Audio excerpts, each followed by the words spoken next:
Hello students, स्वागत है आपका हमारे प्यारे यूट्यूब चैनल पर। तो हम लोगों ने लास्ट वीडियो लेक्चर में हम लोगों ने देखा कि लाइट होता क्या है, लाइट की प्रॉपर्टीज़ क्या है, और लाइट के लिए दुनिया में जितने भी ऑब्जेक्ट्स हैं वो तीन तरह के होते हैं: ट्रांसपेरेंट, ओपेक और परफेक्टली ब्लैक बॉडी। क्योंकि वो वीडियो थोड़ा सा लंबा हो रहा था तो इसलिए हम लोगों ने सोचा कि इसे लेक्चर नंबर 2 में कवर किया जाए। तो अब हम लोग पढ़ना स्टार्ट करते हैं रिफ्लेक्शन ऑफ लाइट। ठीक है, तो क्या होता है रिफ्लेक्शन ऑफ लाइट, देख लेते हैं। रिफ्लेक्शन ऑफ लाइट, तो भाई हम लोगों ने थोड़ा सा एक शॉर्ट आइडिया ले लिया था पिछले लेक्चर में कि लाइट का रिफ्लेक्शन आखिर होता क्या है। अब हम लोग उसको डिटेल में पढ़ेंगे। रिफ्लेक्शन के कुछ लॉज होते हैं, रिफ्लेक्शन कितने टाइप्स के होते हैं, ये हम लोग देखने वाले हैं। ठीक है, तो क्या होता है रिफ्लेक्शन? रिफ्लेक्शन के लिए जरूरी क्या है? ऑब्जेक्ट कैसा होना चाहिए? ट्रांसपेरेंट, ओपेक या परफेक्ट ब्लैक बॉडी। तो हम लोगों ने पिछले लेक्चर में देखा था रिफ्लेक्शन के लिए जरूरी क्या है, बॉडी कैसा होना चाहिए, ओपेक। और हम लोग इस चैप्टर में ओपेक बॉडी के लिए सबसे परफेक्ट कौन सा चीज चूज करने वाले हैं? मिरर चूज करने वाले हैं। क्योंकि मिरर एक ऐसा ऑब्जेक्ट होता है जो 99.99% लाइट को रिफ्लेक्ट कर देता है। इसलिए हम लोग इस पूरे चैप्टर में रिफ्लेक्शन के लिए कौन सा बॉडी चूज करेंगे? मिरर चूज करेंगे। ठीक है, तो अब मिरर को अगर प्लॉट किया जाए बोर्ड में तो मिरर को प्लॉट कैसे किया जाता है? मिरर को प्लॉट बस ऐसे करेंगे। ठीक है, ये हो गया मिरर। अब यहां पर पीछे मैं कुछ चीज रहा हूं भाई, ये कर रहा हूं, ये क्या कर रहा हूं? आईब्रो नहीं बना रहा हूं। ये क्या हो रहा है? ये पीछे पेंट किया हुआ है। ये ग्लास था, इस तरह से रखा हुआ था फ्लैट, जैसे कॉपी वॉपी लेकर के रखते हो ऐसे रखा हुआ था। नीचे में पेंट कर दिया गया, ये पेंट है, नीचे में पेंट कर दिया गया तो ये बन गया मिरर। अच्छा, पेंट कैसा होना चाहिए? निकल पेंट होना चाहिए। साइकिल वाइकिल लेते हैं आप लोग, ठीक है, क्रोम पेंट होना चाहिए। ठीक है, तो नीचे में पेंट कर दिया गया क्रोम पेंट। तो मिरर किधर से बन जाएगा? ऊपर से या नीचे से? भाई नीचे तो आप पेंट कर चुके हो, तो नीचे लेकर के जाओगे तो आपका थोबड़ा नीचे थोड़ी दिखेगा। थोबड़ा देखने के लिए ऊपर आपको आना पड़ेगा, यानी कि मिरर का जो शाइनी सरफेस है वो ऊपर है। क्लियर है? तो अब हम लोग क्या करते हैं, रिफ्लेक्शन ऑफ लाइट को समझते हैं। सपोज कि यहां किसी ने एक टॉर्च लेकर के किसी ने पकड़ा हुआ है और टॉर्च यहां से जला, तो यहां से क्या आया? लाइट आया। यहां से क्या आया? लाइट। अब आप सोच करके देखिए, लाइट जब आ रहा है तो लाइट तो भाई हर ऑब्जेक्ट को तीन नजर से देखता है। ट्रांसपेरेंट होता तो क्रॉस कर जाता, परफेक्ट ब्लैक बॉडी होता तो एब्जॉर्ब कर लेता। लेकिन ना तो ये ट्रांसपेरेंट है ना तो ये परफेक्ट ब्लैक बॉडी है। ये कैसा बॉडी है? ओपेक बॉडी है। तो ये क्या करेगा? लाइट को रिफ्लेक्ट कर देगा, लाइट उधर चला जाएगा। अब किसी के मन में आ सकता है कि उधर क्यों चला गया, उधर क्यों नहीं गया, वो भी समझेंगे। जब हम लोग लॉज ऑफ रिफ्लेक्शन पढ़ेंगे तब क्लियर होगा कि भाई लाइट उधर क्यों गया, इधर क्यों नहीं गया। ठीक है, फिलहाल अभी हम लोग समझ लेते हैं कि लाइट उधर गया। तो यानी कि क्या हुआ? देखने में क्या लग रहा है? क्या हुआ? लाइट आया, बाउंस बैक कर गया। किस मीडियम में? जिस मीडियम से लाइट आ रहा था। भाई उधर क्या है? उधर एयर है, तो लाइट किधर से आ रहा था? एयर से आ रहा था, मतलब मिरर का लेफ्ट साइड से आ रहा था। तो टकरा कर किधर चल गया? मिरर का लेफ्ट साइड ही चला गया। तो लाइट क्या किया? बाउंस बैक किया। किस मीडियम में? जिस मीडियम से लाइट आ रहा था उसी मीडियम की तरफ लाइट चला गया। इसी फिनोमेना को हम लोग क्या बोलते हैं? रिफ्लेक्शन ऑफ लाइट बोलते हैं। तो हम लोग क्या लिखेंगे? The bouncing back of light into the same medium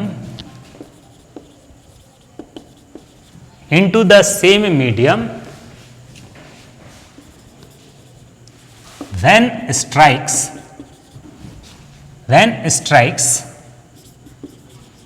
from a highly polished surface, the bouncing back of light in the same medium when strikes from a highly polished surface is called reflection of light.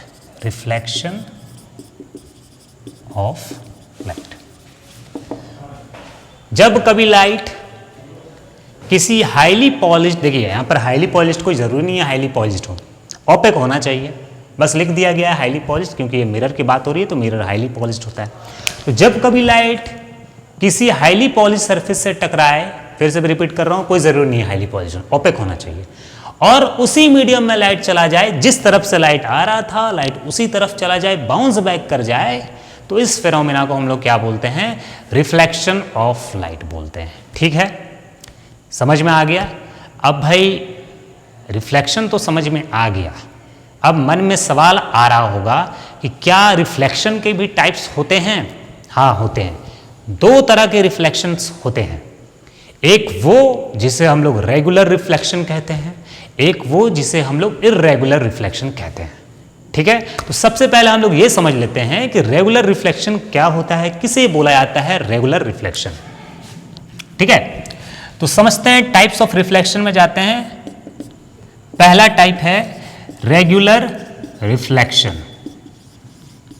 Regular reflection क्या होता है? Regular reflection समझ लेते हैं। मान लीजिए किसी mirror पर दो तीन लाइट रेज आ रही है। किसी मिरर पर कोई जरूरी नहीं है मिरर होना चाहिए, ठीक है, बस बोल रहा हूं मिरर, कोई भी ओपेक सरफेस हो, ठीक है, कोई जरूरी नहीं है मिरर। तो जब कभी मिरर पर लाइट रेज आ रही हैं, और लाइट रेज कैसी आ रही हैं, सपोज कि तीन लाइट रेज आ रही हैं और तीनों लाइट रेज कैसा है, एक दूसरे के पैरेलल है, एकदम एक दूसरे के पैरेलल है। ठीक है, अब ये बॉडी कैसा है, हाईली पॉलिश्ड, एग्जाम्पल के लिए मिरर ले लिया गया। ठीक है, अब ये बॉडी क्या करेगा, लाइट को क्रॉस तो नहीं करेगा क्योंकि ट्रांसपेरेंट नहीं है, और परफेक्ट ब्लैक भी नहीं है जो निकल जाएगा। ये एक ही काम अब कर सकता है, लाइट को रिफ्लेक्ट करेगा। तो देखा गया कि अगर लाइट रेस चला भी गया है पैरेलल, अगर पैरेलली चला भी गया है, मतलब रिफ्लेक्शन कुछ इस तरह से हुआ है कि जब पैरेलल लाइट रेस आया और देखा गया कि लाइट रेस पैरेलली चला गया है, तो इस टाइप के रिफ्लेक्शन को हम लोग रेगुलर रिफ्लेक्शन बोलते हैं। तो क्या लिखेंगे, when a parallel beam of light raise incident on a highly polished surface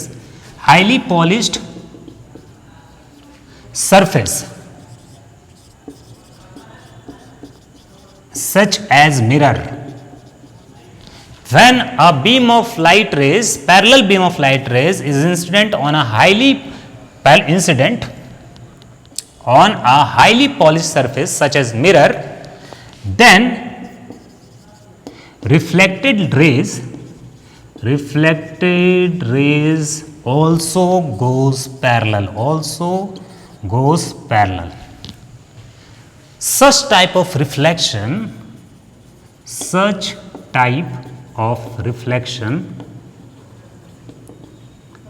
called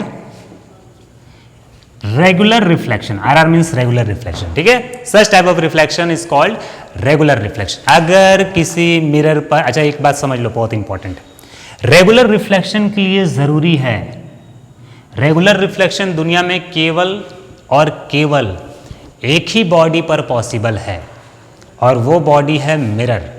और मिरर भी कैसा, टाइप्स ऑफ मिरर हम लोग पढ़ेंगे बाद में। ठीक है, मिरर भी कैसा होना चाहिए, प्लेन मिरर होना चाहिए, कर्व्ड मिरर नहीं होना चाहिए। तो दुनिया में केवल एक ही बॉडी ऐसा है जो प्लेन मिरर है, उसी प्लेन मिरर पर ही रेगुलर रिफ्लेक्शन पॉसिबल है। मतलब क्या कि अगर आप पैरेलल बीम भेजोगे लाइट रेज का, ठीक है, तो वो पैरेलल ही जाएगा, रिफ्लेक्ट करेगा। केवल सिर्फ प्लेन मिरर पर पॉसिबल है। मन में आ रहा होगा क्यों, वो जब हम लोग लॉज ऑफ रिफ्लेक्शन पढ़ेंगे तब समझ में आएगा। बस फिलहाल एक बात याद रखना, नोट करके रखना कि प्लेन मिरर कैसा बॉडी होता है, एकदम स्मूथ बॉडी होता है। स्मूथ क्या आप देखे हो प्लेन मिरर में जरा भी इरेगुलरिटीज, जरा भी रुखड़ापन नहीं, प्लेन मिरर एकदम चिकना होता है।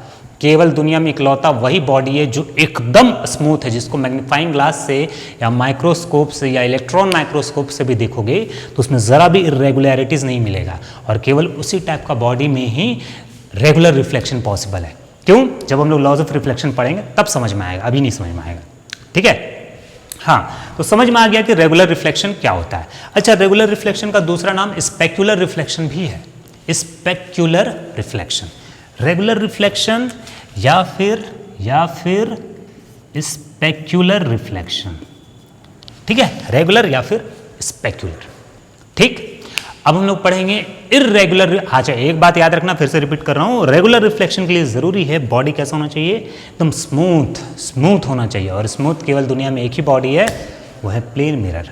ठीक है, चलिए हम लोग आगे बढ़ते हैं, इर्रेगुलर रिफ्लेक्शन की तरफ बढ़ते हैं। क्या होता है इर्रेगुलर रिफ्लेक्शन?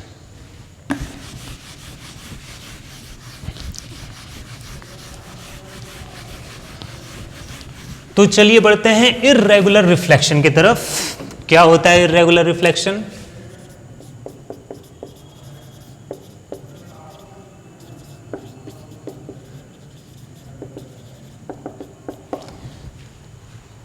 कुछ नहीं करना है, एक बॉडी ले लेते हैं ऑपिक, उसमें कुछ पैरेलल लाइट रेज भेजते हैं। पैरेलल लाइट रेज, देखा गया है कि रिफ्लेक्टेड रेज जो गया वो पैरेलल नहीं है, बस इसी रिफ्लेक्शन को हम लोग इर्रेगुलर रिफ्लेक्शन बोलेंगे। मतलब इर्रेगुलर रिफ्लेक्शन क्या होता है? When a parallel beam of light raise, when a parallel beam of light rays incident on a rough surface, हाँ रफ सरफेस। प्लेन मिरर को छोड़ दो तो दुनिया के सारे सरफेस रफ सरफेस है, समझ में आ रहा है? ये वॉल, ये बोर्ड, मैं, आप, सब रफ सरफेस है, ठीक है। प्लेन मिरर को कैसे माइक्रोस्कोप से आप किसी भी बॉडी को देखो तो आपको उसमें कुछ रफनेस दिखेगी माइक्रोस्कोप से। प्लेन मिरर में ऐसा नहीं दिखेगा। दुनिया में कोई बॉडी उठा लो, माइक्रोस्कोप से देखो तो आपको उसमें कुछ दरार, कुछ इरेगुलरिटीज, कुछ उठा नीचा इस टाइप से दिखेगा। हाँ, तो बॉडी कैसा होना चाहिए? रफ सरफेस होना चाहिए। When a parallel beam of light rays incident on a rough surface, then the reflected rays does not become parallel, doesn't become parallel.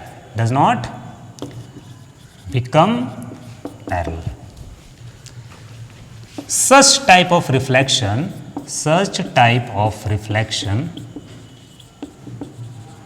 called irregular reflection. IR means irregular reflection और diffused reflection, इसे diffused reflection भी बोलते हैं। diffused reflection, इसके लिए जरूरी है कि बॉडी कैसा होना चाहिए, चलिए यहीं पर देख लेते हैं। इसके लिए जरूरी है बॉडी रफ होना चाहिए, रफ, रुखड़ा, ठीक है। अब रुखड़ापन को कैसे दिखाएंगे? कुछ इस तरह से जिगजैग कुछ बना देंगे, इस तरह से कुछ जिगजैग टाइप का, इस तरह से रफ बॉडी, ठीक है। रफ बॉडी होना चाहिए, rough body, rough surface. Body कैसा होना चाहिए? रफ सरफेस होना चाहिए। अब इसमें क्या देखा गया है कि इसमें भी पैरेलल तो भेजा गया, पैरेलल भेजा तो गया, लेकिन रिफ्लेक्टेड रेज जो था वो पैरेलल नहीं पाया गया। रिफ्लेक्टेड रेज जो था वो पैरेलल नहीं देखा गया। अच्छा, जो रेज आती हैं, अच्छा वो बाद में समझेंगे, चलिए पहले ये समझ लेते हैं। रिफ्लेक्टेड रेज देखा गया कि पैरेलल नहीं गया, एक उधर गया, इसको थोड़ा सा और मोड़ दिया जाए, चलिए इसको थोड़ा सा और मोड़ देते हैं। तो light rays, incident light rays आया तो पैरेलल, लेकिन गया नहीं पैरेलल। इस टाइप का रिफ्लेक्शन को हम लोग क्या बोलते हैं? डिफ्यूज्ड रिफ्लेक्शन या फिर इर्रेगुलर रिफ्लेक्शन। क्यों हुआ? आखिर ऐसे क्यों चला गया भाई? इसमें तो पैरेलल गया, इसमें आखिर ऐसे क्यों गया? जब हम लोग लॉज ऑफ रिफ्लेक्शन पढ़ेंगे तब समझ में आएगा। हर जगह लॉज ऑफ रिफ्लेक्शन लग रहा है भाई। जब कभी भी रिफ्लेक्शन होता है ना तो वो कुछ नियम को फॉलो करता है, कुछ कानून को फॉलो करता है। ऐसा नहीं कि नियम तोड़ के मतलब जैसे मन तैसे हो जा रहा है। इस पूरे यूनिवर्स में इकलौता एक इंसान ही हम हैं जो सबसे बड़े जानवर हैं, जो नियम को तोड़ते हैं। बाकी आप किसी भी चीज़ को उठा करके देख लो तो सब वो रूल्स से चलता है। पक्षी भी शाम को घर चले आते हैं, कोई भी चीज़, सबका अपना अपना नियम है, सब वो रूल्स को फॉलो करता है। अर्थ भी सन के अराउंड घूम रहा है तो उसका भी एक पीरियड ऑफ रिवोल्यूशन है, 365 दिन और 6 घंटे और कुछ मिनट समथिंग, सॉरी 365 दिन और कितने 365 दिन और हाँ 6 घंटे और समथिंग कुछ मिनट, ठीक है। तो सबका रूल बना हुआ है, एक हम ही इंसान है जो रूल्स को तोड़ते हैं। तो लाइट भी जब भी रिफ्लेक्शन होता है तो वो भी अपने नियम को फॉलो करता है और पक्का नियम उसका चलता है भाई, ऐसा नहीं कि जब मन तब तोड़ दे। तो लाइट भी अपने नियम को फॉलो करता है। उसी नियम को हम लोग क्या बोलते हैं, उसी लॉज को हम लोग क्या बोलते हैं? Laws of reflection. तो यहाँ लॉज ऑफ रिफ्लेक्शन लग रहा है, तभी ऐसे हो रहा है। अब हम लोग लॉज ऑफ रिफ्लेक्शन जब इसके बाद पढ़ेंगे तब क्लियर होगा कि भाई यहाँ पर पैरेलल क्यों गया और यहाँ पर ऐसे वैसे क्यों किया, ठीक है। तो चलिए देखते हैं लॉज ऑफ रिफ्लेक्शन क्या होता है। लॉज ऑफ रिफ्लेक्शन कितने टाइप्स के होते हैं लॉज ऑफ रिफ्लेक्शन, ये चलिए हम लोग देखते हैं। ठीक है, लॉज ऑफ रिफ्लेक्शन, रिफ्लेक्शन के कानून। There are two types of laws of reflection, दो तरह के रिफ्लेक्शन के लॉज होते हैं। पहला लॉ जिसे हम लोग फर्स्ट लॉ ऑफ रिफ्लेक्शन के नाम से जानते हैं। क्या होता है फर्स्ट लॉ ऑफ रिफ्लेक्शन, देखते हैं समझते हैं, पहले देख लेते हैं उसके बाद लिखते हैं। ठीक है, तो फिर से हम लोग वही मिरर उठाएंगे। ठीक है, मिरर उठा लिए। मिरर को बनाते कैसे हैं, नीचे बस चीज दो, ऐसे ऐसे करके चीज दो, कहानी खत्म। नीचे से पॉलिश हो गया, ऊपर से मिरर बन गया। ठीक है, अब क्या करेंगे, लाइट को इंसिडेंट करवाएं। लाइट इंसिडेंट हुआ, जो लाइट मिरर की तरफ आती है, coming light rays towards the mirror called incident raise. जो लाइट मिरर की तरफ आती है उसे हम लोग इंसिडेंट रेज बोलते हैं, IR शॉर्टकट में लिखा जाता है। ठीक, जिस पॉइंट पर टकराया, लाइट ने मिरर को जिस पॉइंट पर छुआ, उस पॉइंट को ए नाम दे देते हैं। उस पॉइंट को हम लोग क्या बोलते हैं, पॉइंट ऑफ इंसिडेंस कहते हैं, पॉइंट ऑफ इंसिडेंस। ठीक, अब एक बात पहले समझ लेते हैं, उसके बाद हम लोग लॉज ऑफ रिफ्लेक्शन को देखेंगे। जिस पॉइंट पर लाइट टकराया, उस पॉइंट पर हमारा टारगेट है एक परपेंडिकुलर लाइन खींचना। क्या लाइन खींचना, परपेंडिकुलर। परपेंडिकुलर किस पे खींचना है, जिस सरफेस पर लाइट टकराएगा उस सरफेस के परपेंडिकुलर होना चाहिए, ये बात ध्यान रहे। तो सरफेस ऐसा है तो परपेंडिकुलर कैसा होगा, ऐसा होगा। इसको डॉटेड से रिप्रेजेंट करना है। ठीक है, और इस परपेंडिकुलर लाइन को हम लोग क्या बोलते हैं, नॉर्मल कहते हैं, नॉर्मल। ठीक है, इस परपेंडिकुलर लाइन को हम लोग क्या बोलेंगे, नॉर्मल। ठीक, अब लाइट किधर चला गया, उधर। उधर क्यों गया अब समझ में आएगा। तो जो लाइट गया, light goes away from the mirror after reflection, after incident is called reflected raise. इसको हम लोग क्या बोलेंगे, RR, reflected raise, reflected raise. ठीक है, reflected raise, incident raise, reflected raise. उधर क्यों गया, इधर क्यों नहीं गया, वो अब हम लोग समझ में आएगा, अब धीरे धीरे समझ में आएगा। तो पहला लॉ पढ़ते हैं। ठीक है, अच्छा, एक चीज और, दो चीज बचा हुआ उसको भी बता देते हैं। इंसिडेंस रे और नॉर्मल के बीच में जो एंगल बना, देखिए कुछ एंगल बन रहा है, उस एंगल को हम लोग एंगल I लिखते हैं और बोलते क्या है, एंगल ऑफ इंसिडेंस। क्या बोलते हैं, एंगल ऑफ इंसिडेंस। लिखते जाइएगा, बोलते जा रहे हैं। और रिफ्लेक्टेड रेज और नॉर्मल के बीच में जो एंगल बना उसे एंगल R लिखते हैं और बोलते क्या है, एंगल ऑफ रिफ्लेक्शन। ठीक है, अब हम लोग बढ़ रहे हैं पहले लॉ की तरफ और अब समझ में आएगा कि उधर इधर क्यों ऐसा हुआ, कि लाइट आया तो उस तरफ क्यों गया, उधर ही क्यों नहीं गया। ठीक है, तो पहले लिखते हैं। तो फर्स्ट लॉ क्या बोलता है, फर्स्ट लॉ ऑफ रिफ्लेक्शन का क्या कहना है, फर्स्ट लॉ ऑफ रिफ्लेक्शन का क्या कहना है, फर्स्ट लॉ ऑफ रिफ्लेक्शन कहता है कि the angle of incidence, the angle of incidence यानी कि angle I is always equal to the angle of reflection, angle of reflection यानी कि एंगल I। तो देयरफॉर क्या हम लोग इसको ऐसे लिख सकते हैं स्टेटमेंट को, angle I is equal to angle R। हाँ, लिख सकते हैं भाई, ये चीज ऑलवेज होता है, ये चीज ऑलवेज होता है।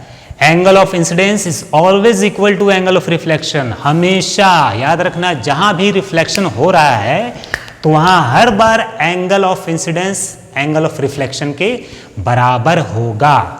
अब समझाते हैं कि ऐसा क्यों हुआ, इधर से लाइट आया तो उधर क्यों गया, ऐसे क्यों नहीं चल गया, ऐसे क्यों नहीं चल गया। तो अब समझते हैं। तो भाई मान लेते हैं कि एग्जाम्पल ले लेते हैं कि यहां पर मेरा एंगल ऑफ इंसिडेंस कितना है, एक एग्जाम्पल ले लेते हैं, कितना है, 40 डिग्री। इमेजिन कर लेते हैं कि ये एंगल कितना बन रहा है, 40 डिग्री। तो फर्स्ट लॉ का क्या कहना है, फर्स्ट लॉ का कहना है कि भाई angle of incidence is always equal to angle of reflection. कुछ बात समझ में आया। तो अगर एंगल ऑफ इंसिडेंस 40 डिग्री है तो एंगल ऑफ रिफ्लेक्शन को भी कितना होना चाहिए, 40 डिग्री ही तो होना चाहिए ना।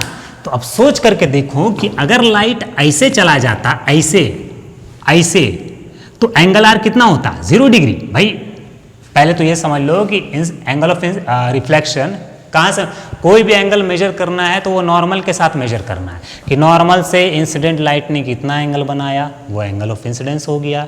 नॉर्मल से रिफ्लेक्टेड रेज ने कितना एंगल बनाया, वो एंगल ऑफ रिफ्लेक्शन हो गया।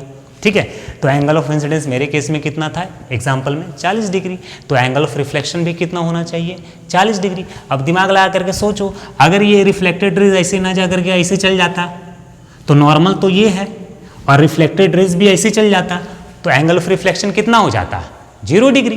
भाई नॉर्मल भी ये और लाइट भी रिफ्लेक्ट करके ऐसे यानी कि ओवरलैप कर गया तो एंगल कितना हो जाता 0 डिग्री, यानी कि लॉ तो बिगड़ जाता। और अभी मैंने बताया था कि जब भी रिफ्लेक्शन होगा तो लॉज ऑफ रिफ्लेक्शन को वो फॉलो करेगा। तो इसलिए लाइट को किससे जाना पड़ेगा, ऐसे जाना पड़ेगा, ऐसे। समझ में कुछ बात आया? हाँ, किसी चीज़ का किसी का हो सकता है ऐसा कहना हो कि क्यों भाई सर अगर लाइट ऐसे चल जाता तो तब भी तो 40 डिग्री होता। हाँ, लेकिन याद रखना कि इंसिडेंस रे और रिफ्लेक्टेड रे हर बार एक दूसरे को ऑपोजिट होगा। अगर इंसिडेंस रे नॉर्मल के उधर है तो रिफ्लेक्टेड रे नॉर्मल के इधर होगा, अगर इंसिडेंट रे नॉर्मल के इधर है तो रिफ्लेक्टेड रे नॉर्मल के उधर होगा। ये एक दूसरे के ऑपोजिट होंगे, ये बात ध्यान रखें। ठीक है, तो इसलिए लाइट कैसे रिफ्लेक्ट करेगा, ऐसे रिफ्लेक्ट करेगा। अब आप दिमाग लगाओ, सोचो कि मेरा मन किया कि टॉर्च को हम लेकर के चल जाए यहाँ पर, मतलब ऐसे, मतलब लाइट ऐसे आ रहा है। लाइट कैसे आ रहा है, ऐसे आ रहा है। तो दिमाग लगा करके सोचो, आपने कई बार घर में किया होगा कि रिफ्लेक्टेड रे भी कैसे चल जाएगा, ऐसे ही चल जाएगा। क्यों चल जाएगा, समझना, लॉज ऑफ रिफ्लेक्शन लग रहा है भाई। अगर इंसिडेंट आप ऐसे करवाओगे तो नॉर्मल ये रहा, तो बताओ एंगल ऑफ इंसिडेंस कितना बना, लाइट ऐसे आ रहा है, नॉर्मल भी ऐसे है, तो एंगल कितना बना 0, क्योंकि कोई एंगल बना ही नहीं है, लाइट तो नॉर्मल से होते हुए आ रहा है, तो एंगल 0। यानी कि अगर एंगल ऑफ इंसिडेंस 0 हो गया तो एंगल ऑफ रिफ्लेक्शन भी कितना होना चाहिए 0 होना चाहिए। अब 0 कब होगा, सोच करके देखो, अगर लाइट ऐसे आया और लाइट अगर ऐसे चल गया, नॉर्मल तो ये रहा, तो अगर ऐसे चल जाएगा तो कुछ एंगल बन जाएगा ना, वो 0 डिग्री तो नहीं है, इसलिए लाइट वैसे भी नहीं जाएगा। अगर लाइट ऐसे चली गया तो सोच करके देखो, अगर लाइट ऐसे चल जाएगा तो नॉर्मल तो ये रहा, तो एंगल ऑफ रिफ्लेक्शन कुछ बन जाएगा, 0 डिग्री नहीं होगा। इसलिए लाइट को कैसे जाए कि 0 डिग्री हो, तो लाइट अगर ऐसे आया, अगर ऐसे ही चल जाएगा तभी 0 डिग्री होगा। क्यों, क्योंकि नॉर्मल ये रिफ्लेक्ट भी ऐसे करेगा तो एंगल 0 डिग्री, यानी कि अगर लाइट ऐसे आएगा तो लाइट ऐसे रिफ्लेक्ट कर जाएगा। समझ में आया? याद रखना ये बात, ये ऑलवेज होगा। ठीक है, दूसरे लॉ की तरफ हम लोग बढ़ते हैं, second law of reflection. Second law of reflection क्या कहता है सेकेंड लॉ, कि the incident ray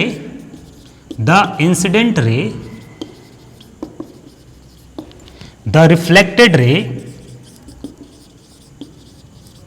and the normal, ये तीनों लाइन जो दिख रहा है, इंसिडेंट रे, रिफ्लेक्टेड रे और नॉर्मल, ये हर बार तीनों प्लेन पर ही होगा, तीनों प्लेन पर। And the normal all lie in the same plane, ये हर बार एक ही प्लेन पर लाई करेगी। इसका क्या मतलब है, इसका मतलब समझाते हैं। हालांकि ये लॉ को पढ़ लो और बस सो जाओ, इस लॉ का कभी यूज़ नहीं है, 12th में भी पढ़ना है, यूज़ नहीं है, हम लोगों का इसका यूज़ नहीं है। ठीक है, हम लोगों को इसका यूज़ कभी नहीं पढ़ने वाला है, लेकिन लिखना ज़रूरी है। क्या कहता है, incident ray, reflected ray and normal all lie in the same plane. इसका क्या मतलब है कि अगर इंसिडेंट, सपोज आपके पास टॉर्च है और आपने टॉर्च को इस बोर्ड के ऊपर रखा हुआ है, बोर्ड के ऊपर सुलाया हुआ है, तो लाइट जो निकलेगा वो भी बोर्ड को ग्रेस करते हुए आएगा, यानी कि इंसिडेंट रे जो है वो बोर्ड के प्लेन के ऊपर है। आप मिरर पर, मान लो मिरर ऐसे है, इस पॉइंट पर टकराया तो आप नॉर्मल भी खींचोगे तो नॉर्मल भी किस पर जाएगा, बोर्ड पर ही जाएगा, यानी कि नॉर्मल भी इसी बोर्ड के प्लेन पे ऊपर है। तो जो लाइट रिफ्लेक्ट करेगा वो भी बोर्ड को छूते हुए रिफ्लेक्ट करेगा। ऐसा नहीं होगा कि वो ऐसे उड़ करके चल जाएगा या फिर अंदर घुस करके चल जाएगा ना, वो भी बोर्ड को छूते हुए जाएगा। यानी कि इंसिडेंट रे, रिफ्लेक्टेड रे और नॉर्मल, ये हर बार एक ही प्लेन पर रहेगा। मतलब तीनों को अगर आप एक पेज के ऊपर ला करके रख दो तो वो तीनों एक पेज पर टच करने लग जाएगा। ये है सेकेंड लॉ ऑफ रिफ्लेक्शन। तो उम्मीद करते हैं कि सब कुछ समझ में आया होगा बहुत अच्छे से। अगर कुछ डाउट हो तो कमेंट बॉक्स पे लिखना ना भूलें। वीडियो अगर अच्छा लगा तो लाइक करें, दोस्तों के साथ शेयर करें। पढ़ते रहें, तब तक मिलते हैं हमारे अगले लेक्चर पे। ठीक है, चलिए, गुड बाय।